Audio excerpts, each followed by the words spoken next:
So, you want to make a movie, eh? Or did your professor just be like, hey, do this thing by this time? Well, here's Ryan's Quick and Dirty on how to do good film. Covering everything from getting equipment to arranging your shot to audio, so here we go. Before you get started, it's a good idea to hit a King Library or the checkout room in Williams Hall to make sure you've got all the gear you need. This is Kevin. Kevin will make sure that you got all the stuff. Now, the first thing you need to do is check them for batteries. I can't tell you how many times I've run out of equipment and gone in on site and they're dead. So this is a Tascam or a Zoom. It records ambient audio and is really versatile for recording background noise or conversation. If you're doing something that's more one-on-one, such as an interview or dialogue, you should pull for a lavalier mic, a lapel mic that goes right on the shirt and gets clear, crisp audio, as opposed to your standard issue microphone, a little tiffier. This is an iRig, and if you don't want to bother with SD cards again, this plugs into any MP3 ports, your phone, your Android, your iPod. If you're on the move or it's your first shoot, it's an excellent pick. The microphone on your earbuds works great in a pinch and is really good for recording voiceover. However, hear that? A little bit of tinniness, the hum from the refrigerator. Audio from a real mic will always be superior to your camera.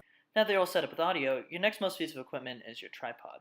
Just take the foot, screw into the bottom of your camera, and then slide the foot into the tripod like this. Now you're ready to start shooting. The first thing to consider is angle. Do you want a low angle shot that makes your subject look imposing? A level shot that captures movement? Or maybe a high angle shot that gives drama or a sense of perspective?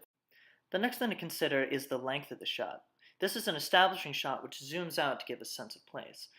Cinema's standard unit of measurement is the human form. So this is a long shot, followed by a medium shot, medium close-up, and an extreme close-up. Shooting with DSLR also allows for camera tricks such as this focus shift, or this dolly zoom, which is achieved by zooming in as you walk away. Tracking shots like this can be really fun because they add a whole dynamic element to your video.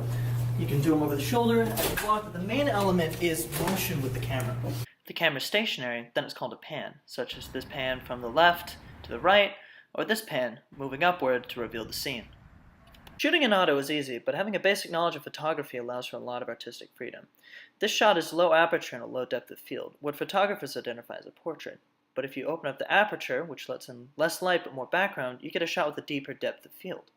Low aperture is well suited to dialogue or directing the audience's attention, but badly suited for wide spaces.